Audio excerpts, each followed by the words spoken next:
Bienvenue dans ce podcast vidéo de l'Université des Hauts Potentiels, une université dans laquelle nous aidons les personnes avec un profil psychologique de haut potentiel à s'épanouir avec leurs douances pour, je l'espère, co-créer un monde meilleur.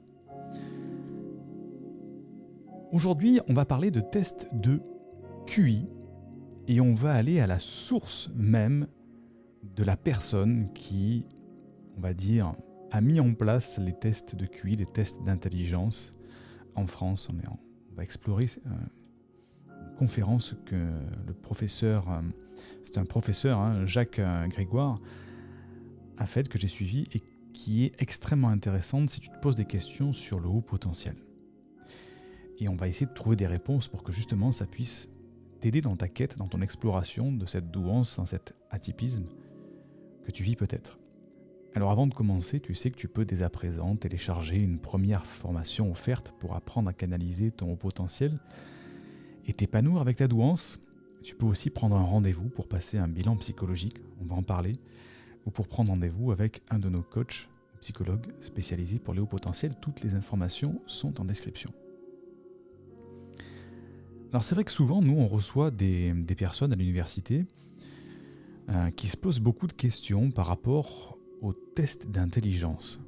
Suis-je vraiment haut potentiel ? Suis-je vraiment différent ? Est-ce que j'ai plutôt un HPE, un HPI ? Comment on fait pour officiellement être reconnu comme, on va dire, surdoué ? Et là, on peut être confronté à des peurs d'être pris pour ce qu'on n'est pas, une frustration de ne pas trouver la réponse, de ne pas être sûr, une fois pour toutes, de la réponse. Et j'ai eu la chance de regarder une conférence donc, de ce professeur Jacques Grégoire. Alors, qui est le professeur Jacques Grégoire ? C'est un docteur en psychologie et professeur à l'Université catholique de Louvain. Ses recherches et ses cours portent sur l'examen psychologique, la psychométrie, le diagnostic de l'intelligence et des troubles d'apprentissage. Alors il est auteur et co-auteur de nombreux articles et de nombreux livres scientifiques. Il a aussi assuré la responsabilité scientifique de l'adaptation en français des différentes échelles de Wechsler et de plusieurs autres tests. La fameuse échelle de Wechsler dont on se sert dans le test Weiss, et pour les enfants aussi, pour les adultes. Donc on est vraiment sur ce qu'on peut considérer comme la sommité de l'étude, l'analyse, la création des tests psychométriques, donc des tests qui permettent de mesurer, de diagnostiquer, on va dire peut-être même, l'intelligence et les troubles d'apprentissage. Donc là, on ne peut pas trouver mieux. Et j'ai été extrêmement surpris de ce que dit ce professeur Jacques Grégoire dans sa conférence qu'il a fait à l'association des TDAH. Extrêmement surpris parce que je me suis dit, tiens, on a quelqu'un de très académique, de très,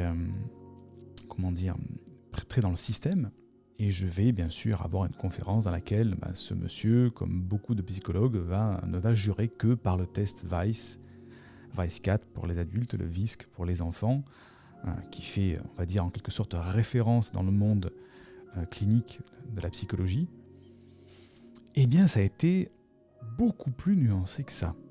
Et je me suis dit, enfin, quelqu'un qui pense comme moi, mais je ne suis pas le seul, je ne suis pas à l'origine de cette idée, on est plusieurs experts de la douance à penser la même chose, mais je me suis dit, enfin, un homme du système qui est à la base même de l'adaptation des tests psychométriques en France, qui dit en fait, en quelques mots, je vais déflorer le contenu, que tout n'est pas noir, tout n'est pas blanc dans les tests psychométriques, et que c'est pas si évident que ça, et c'est pas aussi,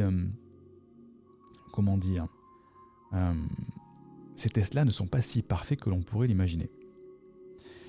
Et pour résumer, on va dire, les parties les plus intéressantes de cette conférence, il explique qu'en fait que les tests, il y a un paradoxe dans les tests, on va appeler ça le test de QI, le test de QI, quotient intellectuel, dans lequel on donne un chiffre, et lorsqu'on a plus de 130 à ce test de QI, on est considéré comme haut potentiel, en dessous de 130, on est considéré comme normal, Ça, c'est la définition clinique, académique du surdoué. Et bien, ce professeur Jacques Grégoire dit qu'en fait, dans l'historique comme ça de ces tests psychométriques, ça n'a jamais été noir ou blanc, et le monde de la psychologie moderne se retrouve confronté à un paradoxe. Le paradoxe est le suivant. Pour qu'un test psychométrique soit le plus efficace possible, donc le plus sûr possible, eh bien, il faut un grand nombre de questions, déjà. Ce qui veut dire que pour passer ce test et avoir une grande fiabilité, il faut passer beaucoup de temps sur ce test-là.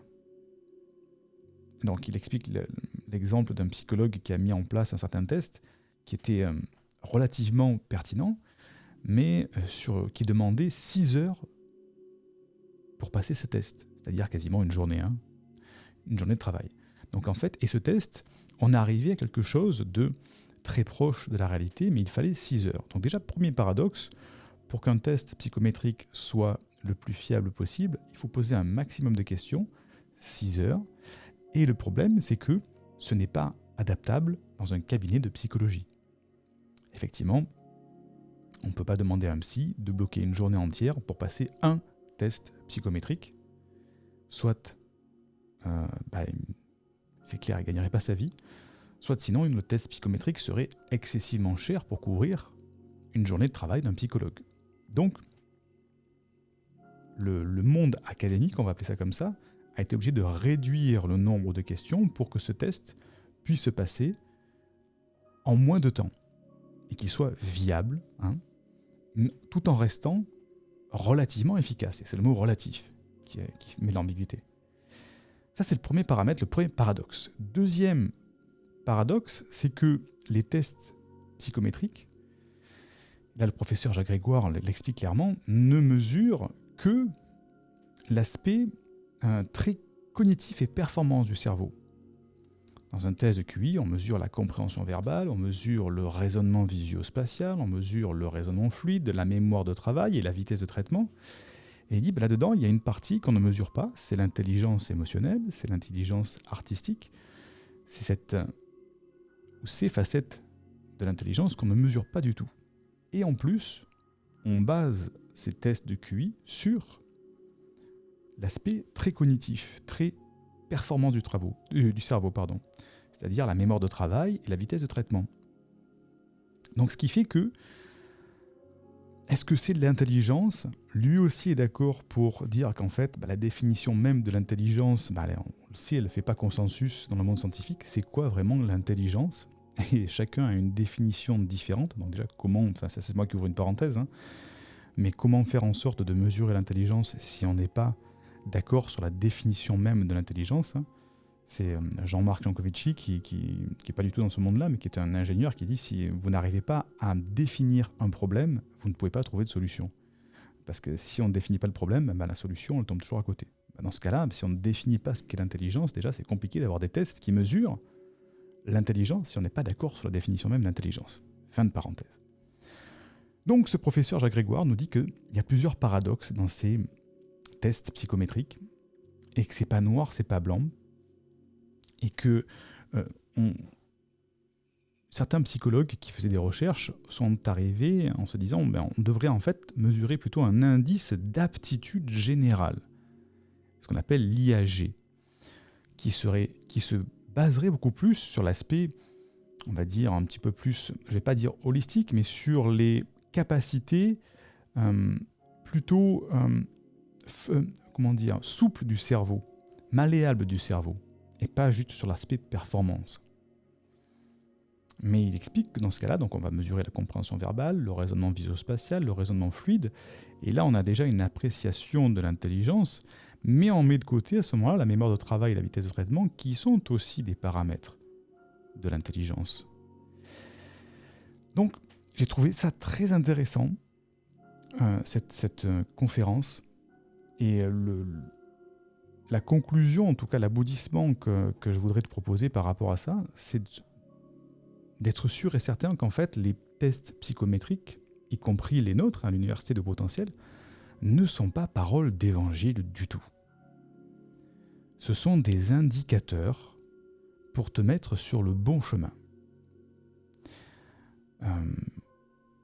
Je vais revenir sur les problèmes d'hétérogénéité des tests. Le professeur Jacques Grégoire explique qu'en fait, dans certains cas, on se retrouve avec ce qu'on appelle des profils hétérogènes quand on passe des tests d'intelligence, c'est-à-dire que certains paramètres du test, normalement quand on mesure compréhension verbale, raisonnement visio-spatial, raisonnement fluide, mémoire de travail, on doit avoir à peu près quelque chose qui oscille dans la même moyenne, haute, moyenne ou basse.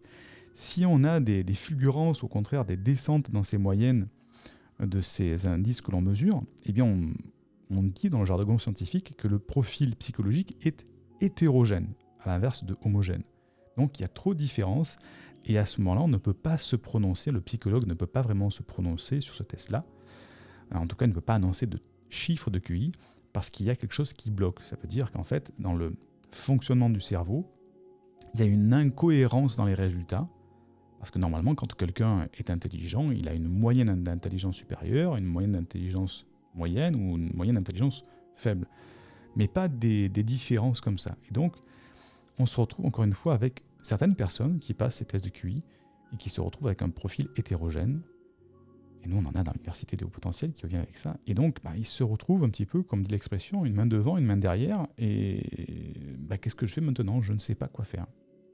Donc, première notion à prendre en compte, tous les tests psychométriques ne sont pas paroles d'évangile. C'est pas un couperet qui tombe, c'est pas un diplôme que l'on passe qui dit « voilà, à partir de maintenant, tu es au potentiel ou tu ne l'es pas ». Et le professeur Jacques Grégoire est d'accord là-dessus.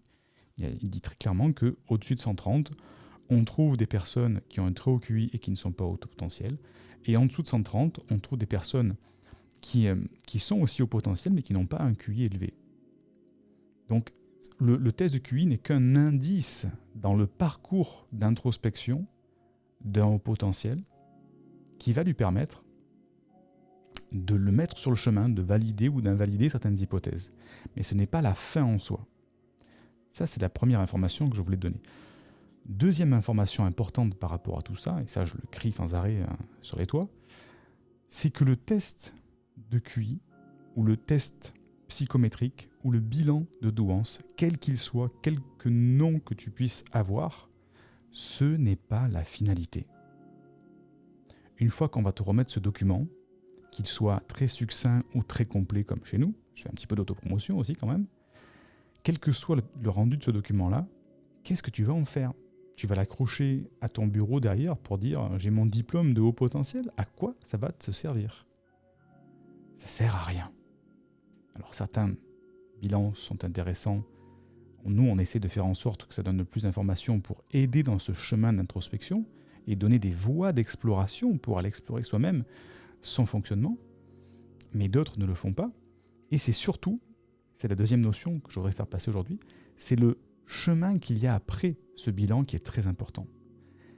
L'épanouissement du haut potentiel, apprendre à canaliser son haut potentiel, vivre avec son haut potentiel et ses troubles associés s'il y en a, ça se passe après la validation de son haut potentiel. Ce n'est pas cette feuille de papier qu'on va te remettre qui va te changer ta vie. C'est ce que tu vas faire de cette information ou ce que tu vas faire de cette suspicion, si ce n'est pas validé chez toi, de se dire, tiens, je suis au potentiel, je suis atypique, j'ai un fonctionnement singulièrement différent. Ok, maintenant je le valide, je le sais, je l'accepte. Ça c'est très important déjà et c'est pas évident parfois. Mais maintenant, la grande question c'est et maintenant ? Point d'interrogation. Et maintenant, qu'est-ce que j'en fais ? Et en fait, c'est là que ça devient intéressant. Seulement, très peu de personnes le disent. Moi je le dis parce que ça fait des années qu'on travaille là-dessus et qu'on s'est rendu compte au début qu'on mettait tout le paquet sur le bilan de détection de la douance. On pensait que c'était important et on s'est rendu compte que la réussite des personnes qui venaient nous voir n'était pas corrélée avec le résultat de ce bilan-là, mais était corrélée avec ce que les personnes faisaient avec ces informations-là. Et c'est pour ça qu'aujourd'hui, on ne se focalise pas sur ce bilan. Alors on le fait passer pour les personnes qui veulent le faire passer. On a travaillé plusieurs mois sur la création de ce bilan. Mais on ne l'a pas retiré parce que 87% des gens ont besoin de passer par cette validation extérieure pour dire « Ok, c'est bon, j'ai quelqu'un d'autre que moi qui valide que je suis au potentiel. C'est pas moi qui veux m'enorgueillir, c'est pas moi c'est pas mon égocentrisme qui me dicte de dire que je suis au potentiel. Je n'ai pas validé tout seul que j'étais au potentiel. J'ai pas sorti ça de mon chapeau de magicien. C'est quelqu'un d'autre, d'officiel, qui me l'a dit. Donc, c'est bon, c'est pas moi. Et ça, c'est le fonctionnement un petit peu du haut potentiel. D'avoir la peur d'être prétentieux. Donc c'est pour ça que nous, on continue à faire ce test, et avec sérieux bien sûr, mais on sait que tout le travail d'épanouissement du haut potentiel et de canalisation se passe après. Qu'est-ce que j'en fais de cette capacité, de cette singularité, de cette différence? Comment je la canalise? Comment je la modèle? Comment je m'adapte et je l'adapte à mon fonctionnement pour m'épanouir enfin avec? Exprimer ma singularité. Et surtout, il y en a certains qui ne vont pas aimer ce mot-là, mais exploiter ma singularité. C'est un petit peu comme une mine d'or, une singularité en haut potentiel. Une mine d'or, quand elle est sous la terre, enfouie, elle ne sert pas à grand-chose. Par contre, dès qu'on commence à exploiter cette mine, on peut sortir des pépites qui vont permettre de faire des changements positifs dans sa vie. Et c'est là que se situe la vraie voie d'épanouissement du haut potentiel. C'est dans la connaissance de son fonctionnement et dans les méthodes, les processus pour justement exploiter ce haut potentiel en cohérence avec soi-même, avec son éthique, avec son alignement, avec ses valeurs. Donc on va faire cette vidéo podcast assez courte, mais c'est très intéressant, tu vois, de voir qu'en fait, et j'étais très heureux dans cette conférence du professeur Jacques Grégoire, je vais essayer de l'interviewer d'ailleurs, ce professeur Jacques Grégoire, parce qu'il était vraiment tellement intéressant, que ça vaudrait le coup que je lui demande une interview. Mais ça fait plaisir de voir que dans ce monde académique, scientifique, que moi je dis toujours un petit peu sclérosé et poussiéreux, il y a quand même des personnes qui ont, quand ils étudient vraiment les choses à fond, comme ce professeur Jacques Grégoire, qui, je le répète, il est quand même, il est vraiment docteur en psychologie et professeur, et ses recherches portent sur l'examen psychologique, la psychométrie, le diagnostic de l'intelligence. Donc on est vraiment dans la sommité d'une personne qui étudie le sujet. Et bien cette personne dit que effectivement, c'est pas si,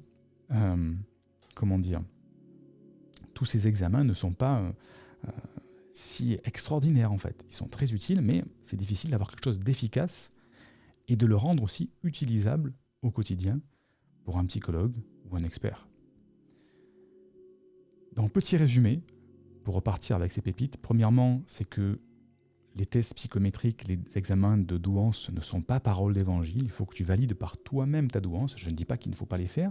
Je dis que ce sont des informations emmagasinées que tu dois cumuler avec la lecture de certains livres, le visionnage de certaines vidéos, de certaines conférences, aller voir plusieurs experts de la douance.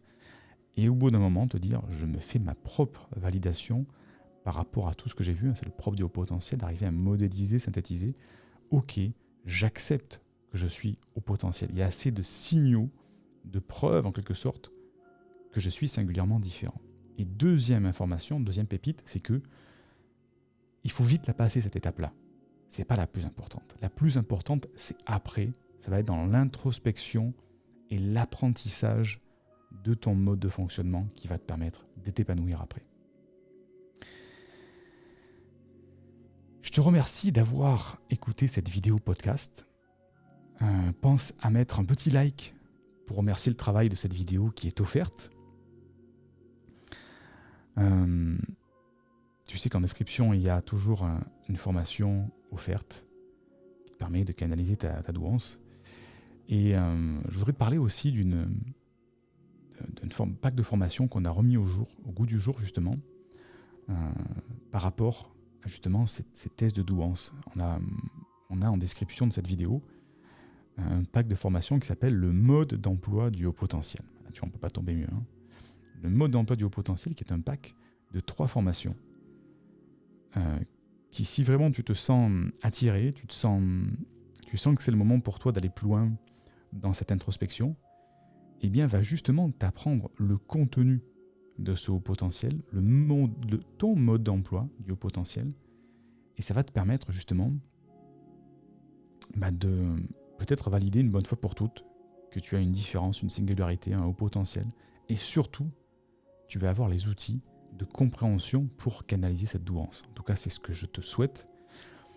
Donc tout est en description, tu verras, ça va lancer une page et une vidéo qui va aussi te parler de tout ce contenu qui est à l'intérieur, c'est encore très enrichissant. Et je te recommande vraiment d'aller voir cette vidéo, cette page, si tu veux aller plus loin. Et comme le disait Maître Yoda, que la force soit avec vous. On va leur mettre un petit peu plus fort. Que la force soit avec vous. Que la force soit avec toi. À très vite pour une prochaine vidéo.